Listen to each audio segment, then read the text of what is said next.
Bill, sit. Good boy, Jack, sit. So we just say, good boy, Bill, good boy, Jack. Over you go, over. Once again, you can see that signs them off. Lets them know their work's finished. Now, this is the equipment that we use to shear the sheep. And it's called the shearing plant. Now, if you switch on this electric motor, this provides the power to do the shearing. When I pull it into gear, the motor drives a flexible shaft inside this tube here. It spins around and it drives down to the bottom to the tool that shears the sheep. This is the tool that's called the handpiece. Now, the handpiece has got two blades on it, a fixed blade on the bottom called the comb, and this combs through the wool. And a small blade on the top that cuts the wool off, that's called the cutter. And the cutter moves, as you can see, very fast, very noisy, very sharp, and also very dangerous.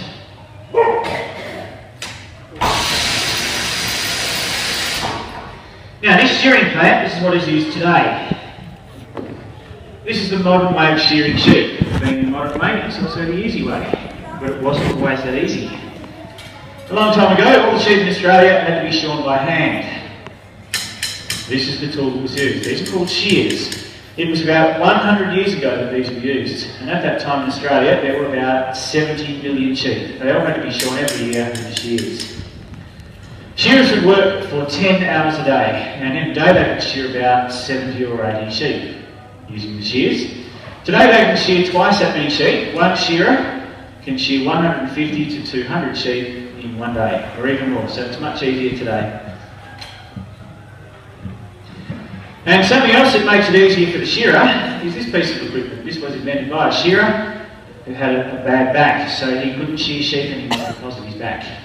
How do you think he got the bad back? Yeah. Of course, bending over shearing sheep down in this position all day. So what do you think the shearer does with this to make it easier? Do we put the sheep in here, do you think, hold it in place? This is for the shearer, not the sheep. Shearer gets in. Down in the shearing position you can see the springs working, supporting quite a lot of my weight, taking a lot of strain off my back. So it's very simple but very effective.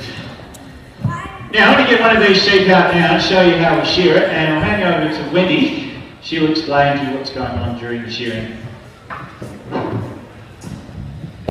When the shearer catches the sheep, the first thing he'll do is turn it upside down very quickly.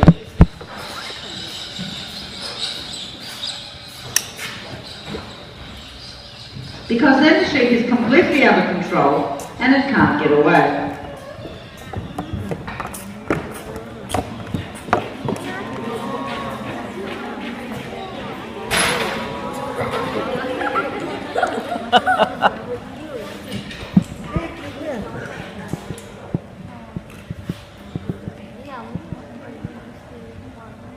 And when he starts to shear the sheep, he'll start by removing the belly wool first. And once this belly wool has been shorn off, it is kept separate from the rest of the wool because it requires a different processing.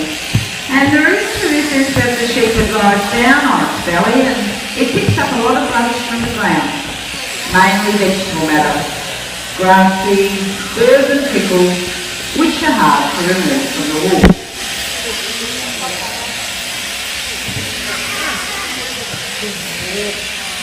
And in a commercial shearing shed, there will be more than one shearer, usually 4 or 5 working together. And we call this a team of shearers. They will start work at 7:30 in the morning, they'll work for 2 hours, have a break, work for another 2 hours, and so on for an 8-hour day.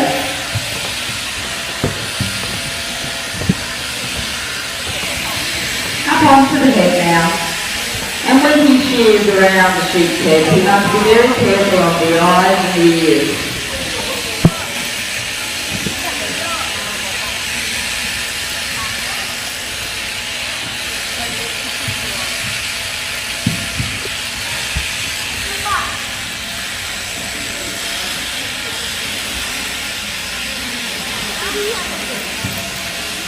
And the neck is the most difficult part of the sheep to shear, and as you'll see the handpiece, it goes underneath the wool and he has to feel for the skin so he can open out the wool to see where he is going.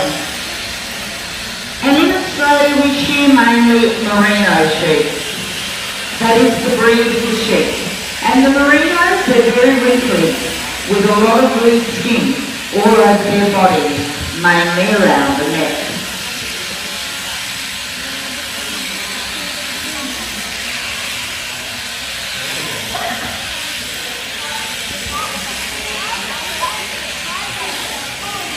You might like to think shearing like having your hair cut.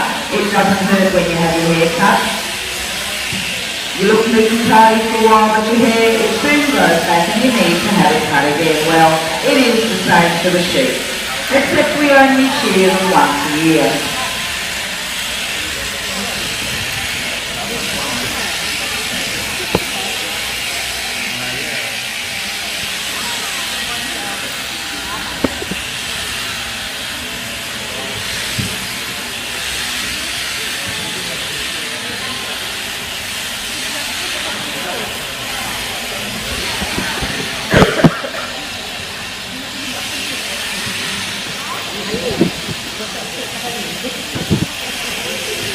Now this part of the shearing, it's called the long blow.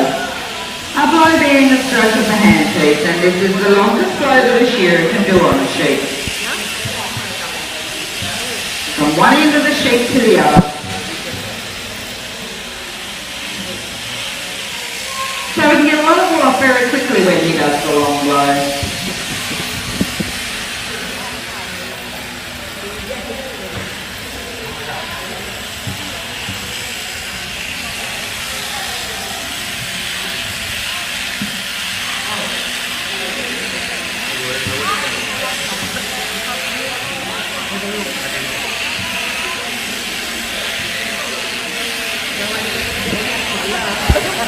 And a typical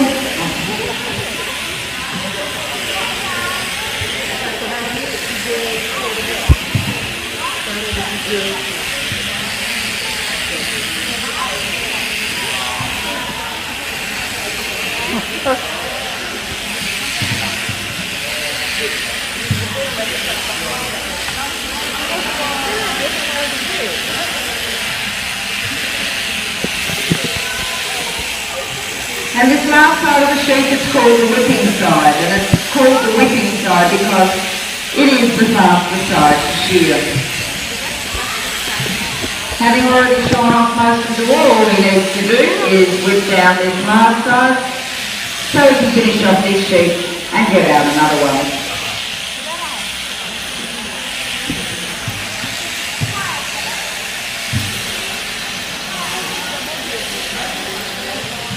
And a shearer will be paid around $2.60 for every sheep he shears. And this might not sound like very much, but because he can shear between 150 to 200 sheep in one day, he is earning quite a bit of money.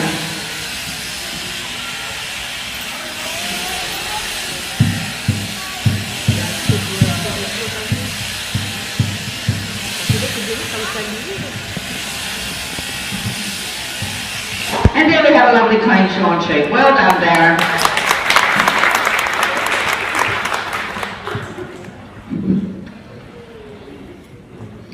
Now in the wool sheep there is a natural grease which is called lanolin.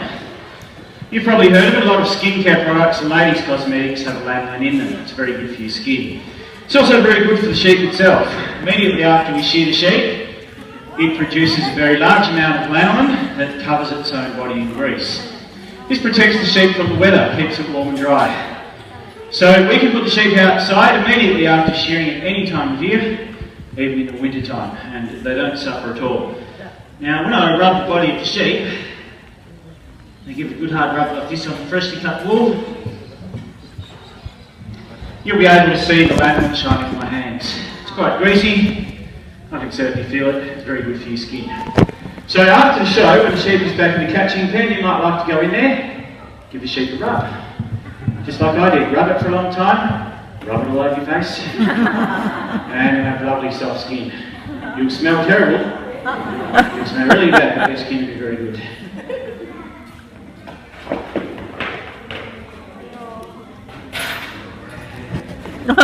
Now this part of what we have here is called a fleece.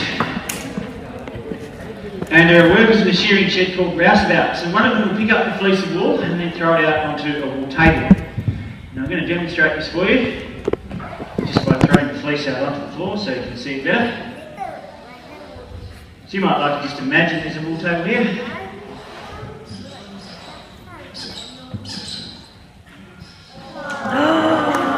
Wow. And as you can see, the technique of shearing gets all the wool off in one piece. It's all joined together just like a big rug.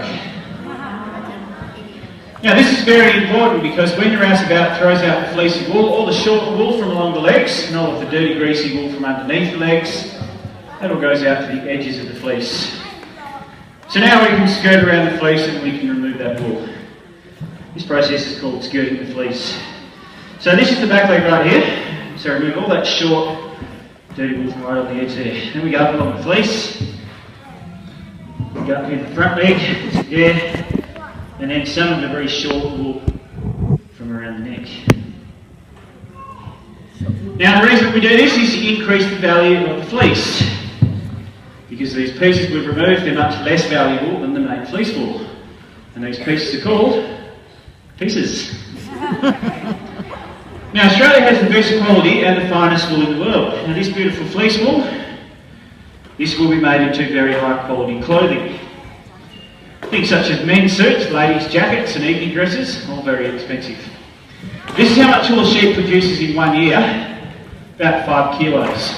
So enough wool here to make 3 complete men's suits. If you had to buy those suits, they would cost you over $1,000. But the value of this fleece is about $20. $20 is what the farmer gets for a fleece of wool. Now we put them all into a wool press. This metal box here is the wool press. And we'll put about 40 or 50 fleeces in here. Press it down tight using this machine, and that's how we make a bale of wool. Now most of Australia's wool is exported. We export our wool to many different countries. But the main one today is, where do you think? China, of course, yes. Now the belly wool and the pieces, they'll be made into woolly socks, woolly jumpers, blankets for the bed, things like that. All of these are the bits we have left here. All the bits that get swept up, these are called locks. Locks get mixed together and made into a material called felt. Now felt material can be made into many different things. This is just one example of this felt hat. This is made from pure new Australian merino wool. I'm sure you know of other things made out of felt.